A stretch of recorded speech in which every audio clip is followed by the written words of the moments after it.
कृष्णाय वासुदेवाय हरये परमात्मने प्रणताक्लेशनाथाय गोविंदाय नमो नमः।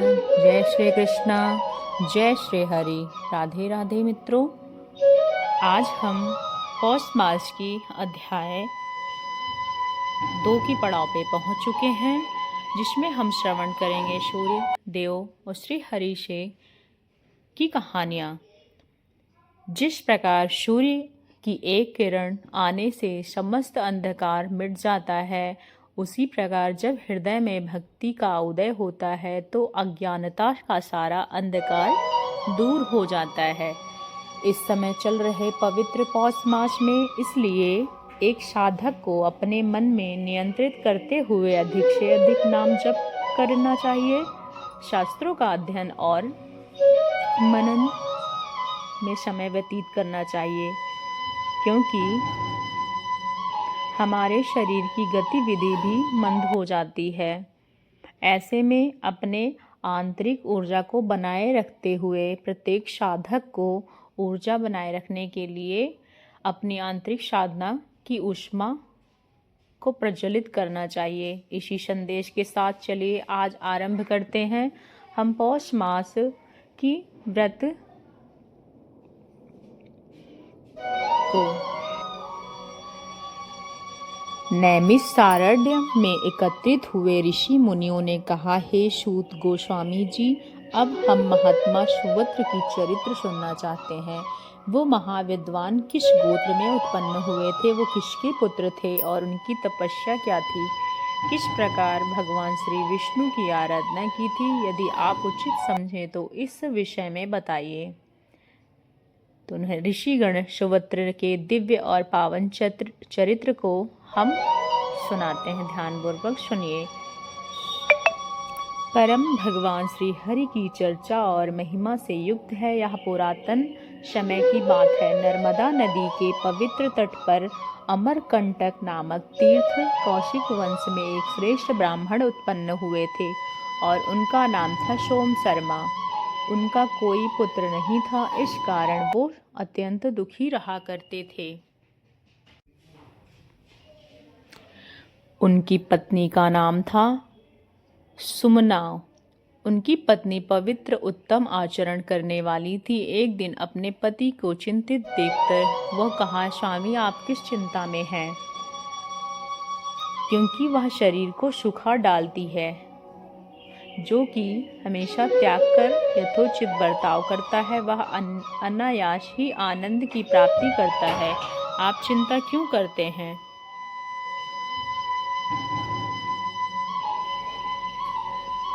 कृपया आप मुझे बताइए कि आपकी चिंता का कारण क्या है।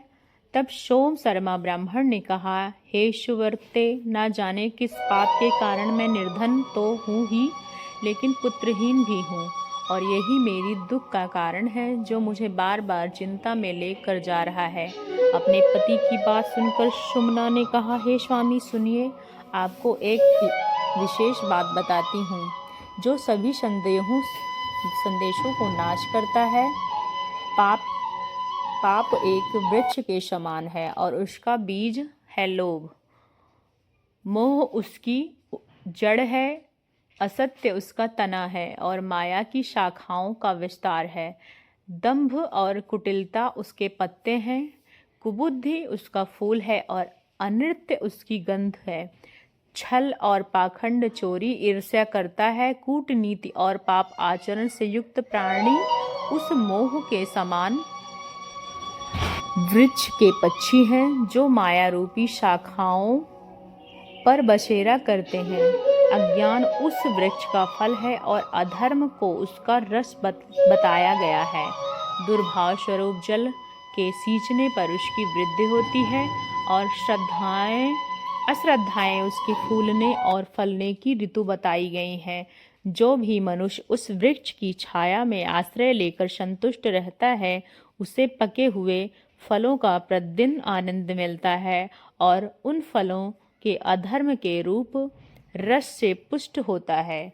वह ऊपर से चाहे कितना ही प्रसन्नता क्यों ना हो, वास्तव में वह पतन की ओर बढ़ रहा होता है और इसलिए एक पुरुष को चिंता छोड़कर लोभ का त्याग कर देना चाहिए। स्त्री, पुत्र और धन की चिंता तो कभी नहीं करनी चाहिए। हे प्रियतम, कितने ही विद्वान लोग मूर्खों के मार्ग से अवलंबन करते हैं।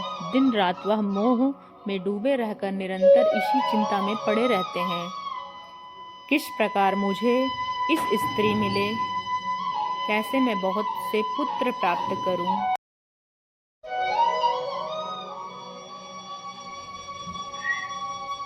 पुत्र प्राप्त कर पाऊं। इसलिए हे पतिदेव, आप चिंता और मोह को त्याग कर दीजिए और विवेक बुद्धि का आश्रय लीजिए, क्योंकि पूर्व जन्म में ऋण होने के कारण इस जन्म में आपको संबंधी बनकर और उनके कोई धरोहर हड़प लेने के कारण भी संबंधी के रूप में जन्म लेते हैं। पत्नी, पिता, माता, भाई, स्वजन और बांधव सब लोग अपने अपने ऋणा बंधु के कारण ही पृथ्वी पर उत्पन्न होते हैं। जो किसी का ऋण लेकर मर जाता है या उसे दूसरे जन्म में ऋणदाता पूर्व पुत्र, भाई, पिता, पत्नी और मित्र के रूप में उत्पन्न होता है, वह सदैव अत्यंत दुष्टता पूर्वक व्यवहार करता है, गुणों की ओर कभी नहीं देखता, क्रूर स्वभाव और निष्ठुर आकृति बनकर वह अपने स्वजनों का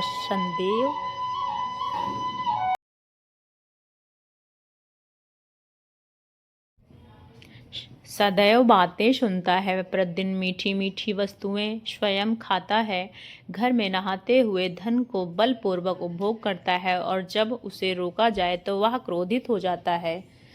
हे स्वामी, अब मैं आपके सामने शत्रु के स्वभाव वाले पुत्र का वर्णन करती हूँ। ऐसा पुत्र बाल्यावस्था में ही सदैव शत्रुओं जैसा बर्ताव करता है, खेल कूद व पिता माता को मार मार कर भागता है और बारंबार हंसता है। क्रोध युक्त स्वभाव को लेकर वह बड़ा होता है और सदैव वैर के काम में लगा रहता है।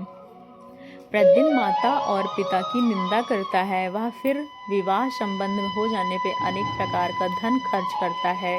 घर और खेत आदि सब मेरा है ऐसा कहकर पिता और माता को प्रतिदिन फटकारता है।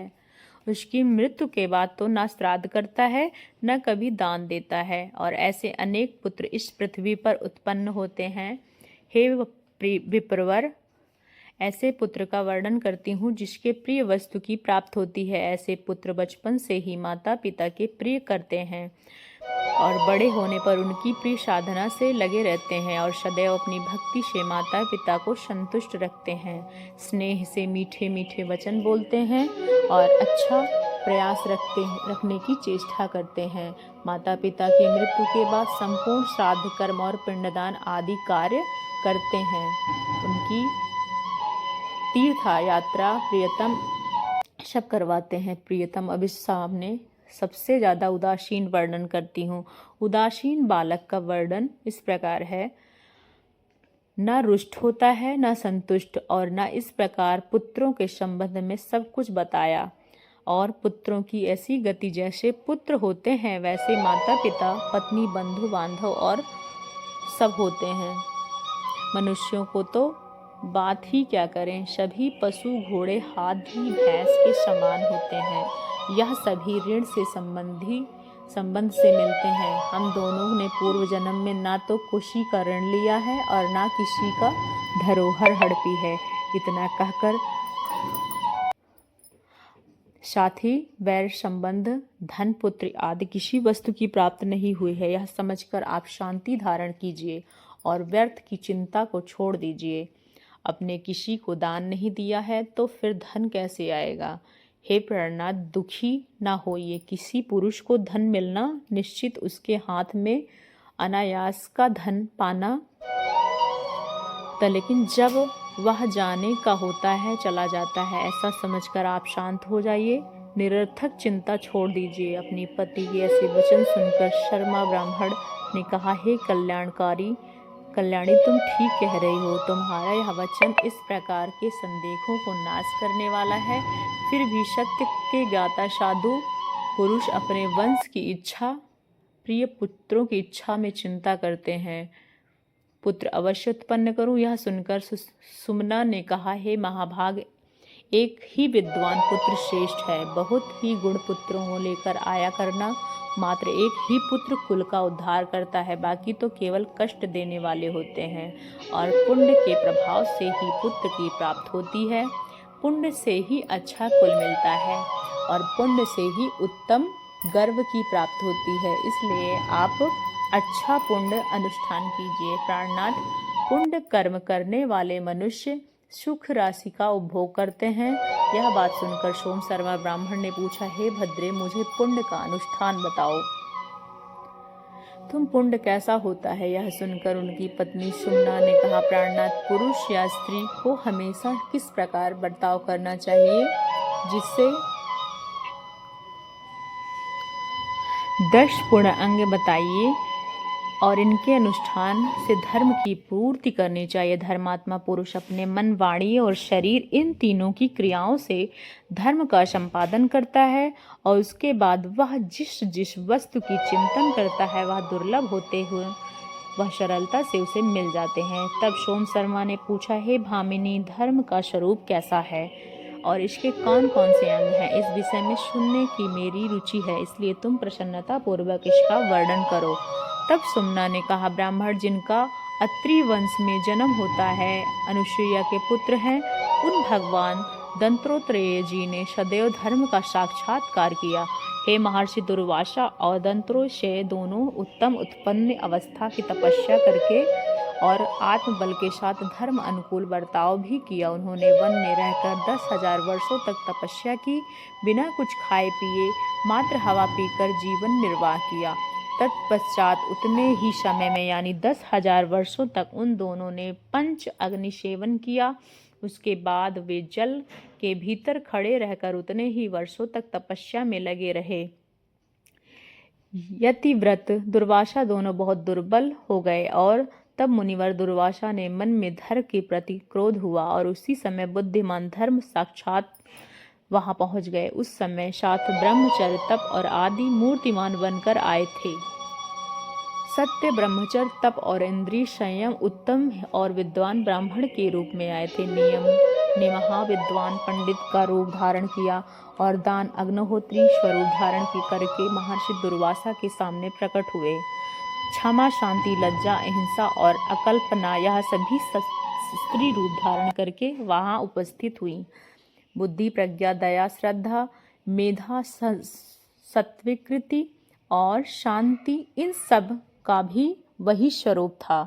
पांचों अग्नियां परम पावन वेदांग धारण करके आए थे और इस प्रकार धर्म स्वयं अपने परिवार के साथ ऋषि दुर्वासा के सामने आए। ऋषि दुर्वासा ने इस सबको साध लिया था, इसलिए धर्म ने कहा, हे ब्राह्मण, आप तपस्वी होकर भी क्रोध क्यों कर रहे हो? क्रोध तो मनुष्य के श्रेय और तपस्या दोनों को नाश करता है, इसलिए तपस्या के समान अपने अविनाशी क्रोध को त्याग देना चाहिए। हे ब्राह्मण देव, स्वस्थ हो जाइए, क्योंकि तपस्या का फल बहुत उत्तम है। यह सुनकर दुर्वासा मुनि ने कहा, आप कौन हो जो इस ब्राह्मण श्रेष्ठ ब्राह्मणों के साथ पधारे हो? आपके साथ यह सुंदर रूप से अलंकारों से सुशोभित स्त्रियां कौन है? तब धर्म ने कहा, मुनि, ये जो आपके सामने ब्राह्मण रूप में पूर्ण तरह तेज युक्त दिख रहे हैं, जो होश, दंड और कमंडुल के प्रसन्न हो पड़ रहे हैं, इनका नाम ब्रह्मचर्य है। इस प्रकार जो दूसरे तेजस्वी ब्राह्मण खड़े हैं और उन्हें देखिए, इनका शरीर रंग पीला और आंखें भूरी रंग की हैं, इन्हें सत्य कहा जाता है। धरात्मन इन्हीं के समान है जो दिव्य प्रभा से विश्व देवों की समानता कर रहे हैं। उनका आपने सदैव आश्रय लिया है, वह आपके मूर्तिमान तप, इनका दर्शन कीजिए। इस प्रकार जिनकी वाणी प्रसाद गुण से युक्त है, जो दीपमान है, वह संपूर्ण जीवों को दया करनी चाहिए और इसका स्वभाव सदा सर्वदा पोषण करते हैं। दम यानी इंद्रिय संयम यहाँ व्यक्त रूप धारण करने आए हैं, जिसके समस्त मस्तक पर जटा है, जिसका स्वभाव कुछ कठोर जैसा लग रहा है, जिनके शरीर का रंग कुछ पीला है और जो अत्यंत तीव्र और महान सामर्थ्यशाली लग रहे हैं, जिन्हें श्रेष्ठ ब्राह्मण के रूप में धारण करके हाथ में तलवार ली है, वह पापों को नाश करने वाले नियम है, जो अत्यंत श्वेत और महान दीपमान, उसके शरीर को रंग बदलते सटीक मणि के समान है। इनके हाथ में जल भरा हुआ कमंडल है जिनके दातून ले रखी है, ब्राह्मण के रूप में लेकर आए हैं। इतना कहते हुए धर्मराज ने अब वहाँ पर आई हुई सभी स्त्रियों का परिचय दिया, और वो कौन कौन थी, किसका स्वरूप आई थी, यह हम सुनेंगे पौष मास की कथा की अगली कड़ी में। चैनल पे नए हैं तो सब्सक्राइब कीजिएगा, बेल आइकन को ज़रूर प्रेस कीजिएगा। जय श्री राधे। हर हर